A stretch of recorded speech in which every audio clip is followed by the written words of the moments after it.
I'm Big Al and I've been riding for 52 years.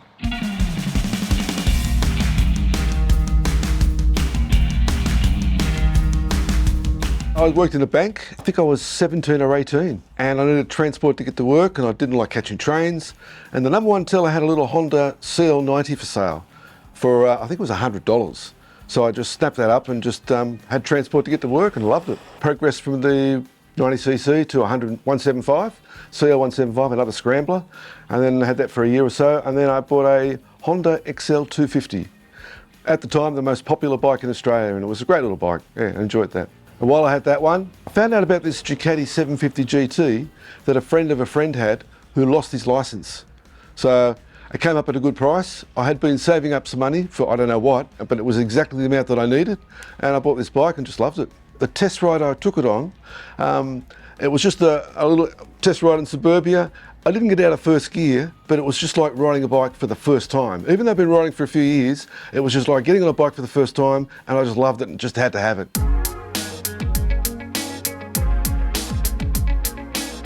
I bought the first GT in '76. Now, 4 years later, I came across this one as a basket case. It was completely ruined. Believe it or not, even though it was 6 years old, it was just a basket case in somebody's backyard with rocks thrown at it by his kids.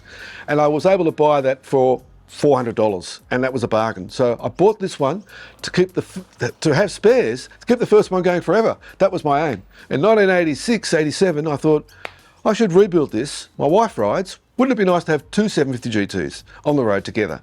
So I did initially plan to spend $6,000, but it cost me $8,000 to rebuild this bike from the ground up, total restoration, and we did one major ride together. We went to World Expo in Brisbane in 1988. On the two GTs, we were away for 3 weeks, 3,000 kilometre round trip. We had a great time. Started out in 1971, and it was very basic. It had Amel carburetors and fiberglass tank that leaked, but then over the next couple of years they had a steel tank and better carburation and better brakes and things. But it's a very basic motor. It's an L-twin, 750cc.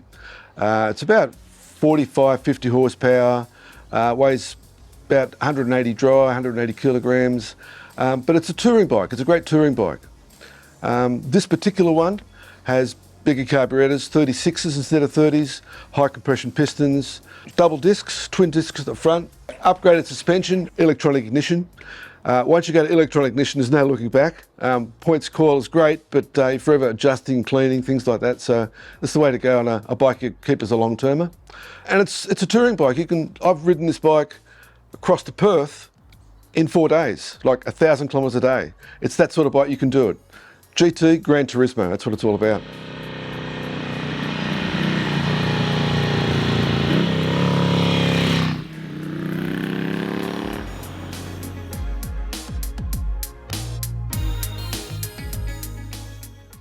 Yeah, I've got another Ducati. I've got the 2016 Multistrada 1200S, which I bought for the longer trips. Well, the last couple of years, I have been to Perth and back. That was supposed to be one of the last trips on that big bike. But then it was so successful, I thought, Cairns is only 3,000 kilometres away. So I went there for a month, 6,000k round trip. And then a few months after that, a friend of mine said, I'm going to do Victoria for a week. Do you want to come with me? And we did that and had a great time. So there's no trips planned at this stage, but something will pop up, I'm sure.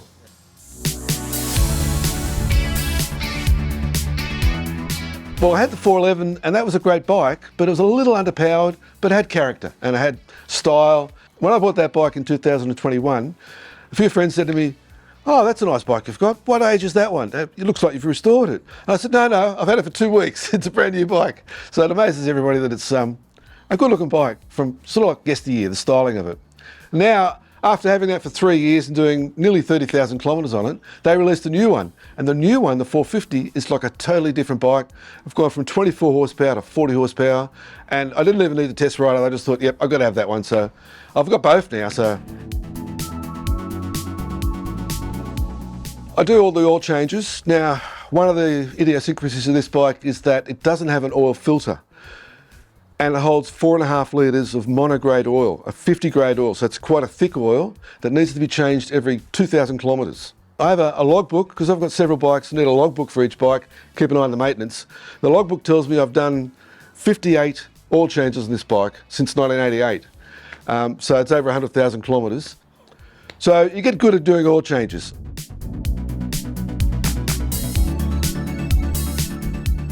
It's a combination of things. It's the character of the bike. It's a real old school, the sound, the torque of the motor.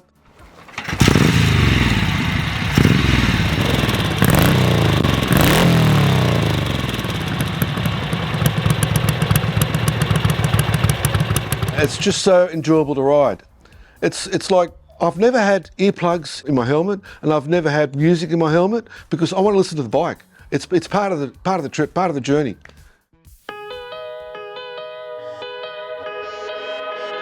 Now, about 10 years ago, I said to the club, we need a regular run that we can do and just attract people to come on a monthly basis. And I really enjoy Macquarie Pass, so I can do that once a month. So let's just have a monthly ride. And we ended up calling it Big Al's Ride 'em, Don't Hide 'em, South. So Ride 'em, Don't Hide 'em, the name of the ride, which I picked, is to try and encourage the people in the club that have the older bikes to bring them out and ride them. Don't live in the garage and just collecting dust. Ride them maybe just once a month and just have a great day on a bike with your friends.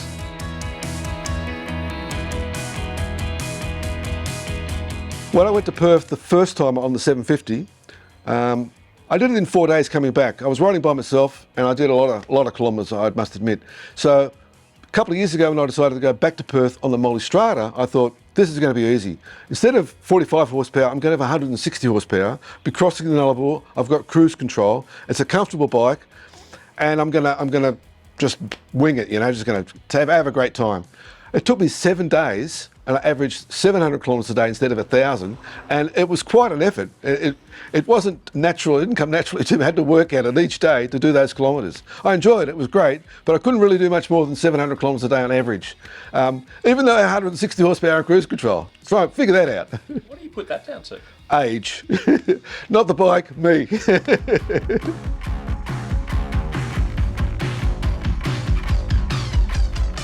It's great as a second bike, because you wouldn't ride a classic bike all the time or even a lot. You'd ride it for Sunday rides and special occasions and going to maybe bike shows and things like that. But if you've got one bike that you like and you want a second bike, if you bought a classic bike, that means a bike that's 30 years plus, you can get the special registration, which costs about $50 a year, which includes the green slip. You also get special consideration in your premiums for insurance. And with my bike, I get salvage rights and a lowered amount of excess as well. So there's benefits all around. You do have a little logbook. You can ride the bike 60 days a year, but on top of that, you can add on the club rides. So, and I struggle to do 60 days, including the club rides. So it's no big deal. So I recommend it.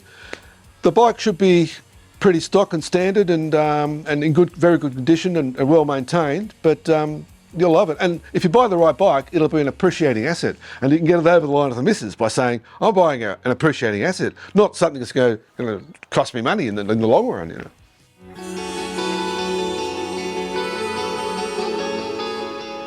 It's got the racing heritage. It sort of started with Mike Harwood, Paul Smart. Mark Harwood won the 1978 Isle of Man TT Senior, which had a great following and it sort of put Ducati on the map. Paul Smart won the 1972 Imola 200 and again put Ducati on the map. It's like the Harley owners, but more so. Harleys have a bike that they can ride to the cafe. Ducati have got a bike they can ride around Australia, to a rally, to a racetrack, whatever, anywhere. I didn't see too many Harleys crossing the Nullarbor when I did my last trip. I go to the World Ducati Week, which is an event run every 2 years in Italy since 1998. And there's 50 to 60,000 people from all over the world go there for a weekend and just enjoy Ducatis, watching them around the track, watching them on display and all the different other bits and pieces you can buy with a Ducati, all the accessories. It's just a great way to share your common love of Ducati.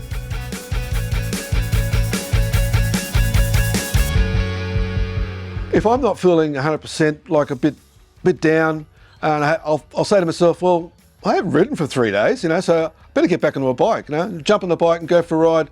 Might just be to Bald Hill, half hour away, and just have a chat to a few other bike riders, and then come back and 100% again. So just enjoy riding. It's part of therapy, really.